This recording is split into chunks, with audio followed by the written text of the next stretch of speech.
What's going on, my PT peeps, my Walking Dead family, and my fighters? I'm One-Eyed Bry, also known as PT. You don't know if I'm winking or blinking, but I'm definitely thinking about The Walking Dead Season 11, Episode 4. Spoiler warning for The Walking Dead Season 11, Episode 4. If you haven't seen the episode yet, and you don't want to know this information, please stop watching now.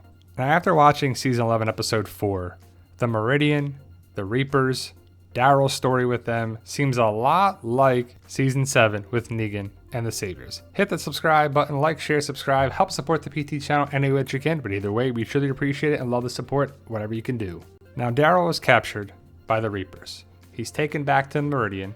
We meet Pope, Leah is a Reaper, and we meet some other smaller Reapers. But if you look at the Meridian with the smokestack or whatever that thing is there, it reminds me somewhat of the Sanctuary. But more importantly, the story with Daryl. And we all know how it goes. When in doubt, give it to Daryl. So Daryl is captured, tortured, and then he's welcome to become one of the Reapers, all in the same episode. At least the Saviors, it took some time. But Pope, he's not the same as Negan, but he's still a villain, that's for sure. And just to be clear, I'm not hating on the story, but they're definitely reusing a story arc with Daryl. It just is there. Daryl gets captured, they try to break him, try to get information out of him, and they want him as part of their group. I mean, Daryl's pretty awesome. As for Pope, he's all about God and religion and fire. And he even kills one of his own people. You don't have that many people, but you killed one of your own. But Daryl is captured, and he's basically being rescued by a woman. This time, it's not Sherry, it's Leah, which we kind of knew was going to come back around. Leah in Season 10C makes the connection, and she's a higher ranking person with the Reapers. So clearly that's going to benefit Daryl at some point.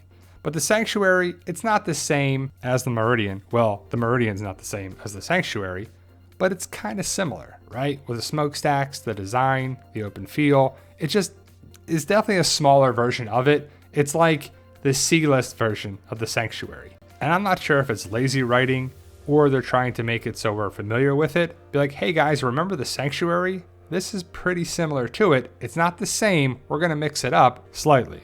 There was walkers outside the Sanctuary to protect it, but here we have dead bodies upside down to let people know, don't come here and mess with us unless you want to end up like this guy. And again, it's the same but different. Daryl was captured in Season 7 and he was by himself. And I'm wondering if that's coming back around again because it took him a while and a lot of abuse before he got to escape. Here, he's kind of playing the game a little bit better. Maybe he learned from Season 7. And I know it's different because Leah's there to help him, but so is Sherry. And it's not the same by any means, but a woman is helping Daryl when he's captured, right? It's pretty similar. And I know Sherry wasn't involved with Daryl like Leah was, and I wonder if Daryl and Leah are going to be a thing, but I think Leah's going to die. Sherry survived and she escaped, and Sherry was connected with Dwight, but I do think that Sherry and Dwight's romance, they were married, could be the same with Leah and Carver, somewhat. And oh yeah, remember when Sherry helped Daryl escape?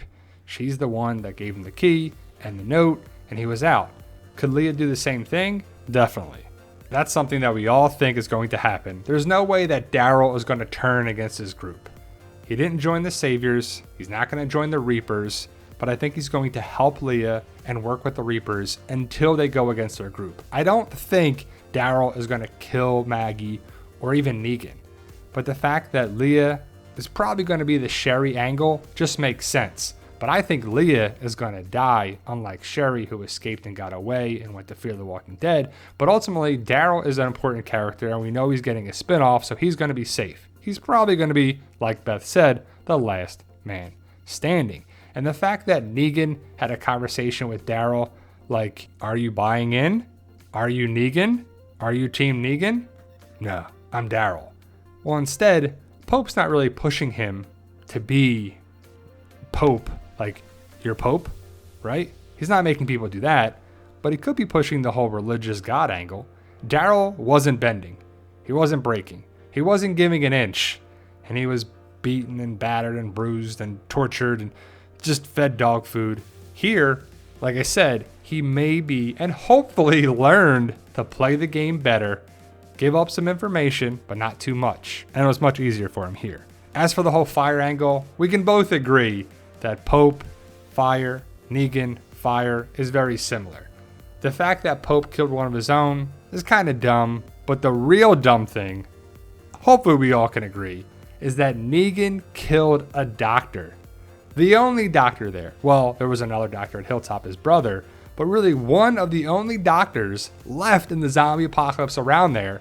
And because Sherry got away, one of his wives, he killed the doctor. Man, that's pretty dumb. He burnt this guy's face, burnt the Whitey boy's face, and he was all about using fire, just like Pope did, right? And again, it's the same, but it's different. It's different, but it's the same. And majority of the stuff with Negan, except for Daryl, because Daryl's not in the comics, came from the comics. So that's where they got their reference point from. The Reapers, they're not from the comics. They're just for the show. So did the writers struggle to come up with something? We also see Pope on the higher platform, just like Negan was. He's the man of power on a pedestal above everybody else. Clearly, it's what villains do. They put themselves higher up. They're the leader. They're proving that. It's symbolic for sure. And that's nothing new. That's what villains and leaders do from time to time. They show themselves as bigger than the group. But Pope is an interesting character because it's an open book for the show. It's just for the show. His military experience, religious aspect to him is kind of interesting, and I hope they really evolve the character for as long as he's on the show. We know he's going to get killed off. It's the final season. I don't see him making to the very end or joining Alexandria or Hilltop, but you never know. He's not the same as Negan. He's not as suave. He's not as funny. He's a little more dark and serious. Negan is over the top. His lines are made for comic relief.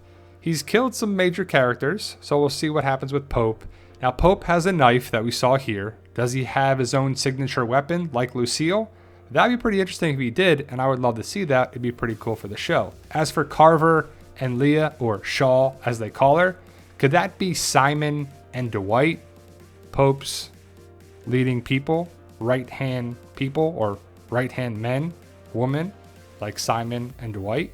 Could be. We'll have to see if there's something evolved with Leah and Carver, because you know Leah cares about Daryl. Daryl cares about Leah. Is Leah with Carver, or did they have a relationship and Carver still cares about Leah? I could see that happening. And Daryl's caught into the mix, a la the soap opera that is The Walking Dead from time to time. Let me know your thoughts. Post your comments below. Is the Meridian like the Sanctuary? Negan like Pope, or Pope like Negan? Fire, this and that. Daryl's story arc in both parts. Let me know your thoughts, like I said, because I see the similarities and the differences. It's the same, but it's different. And it's different, but it's the same. Thank you guys for watching. We truly appreciate all the love and support with this video and our others. Stay safe, and as always, tell them Daryl.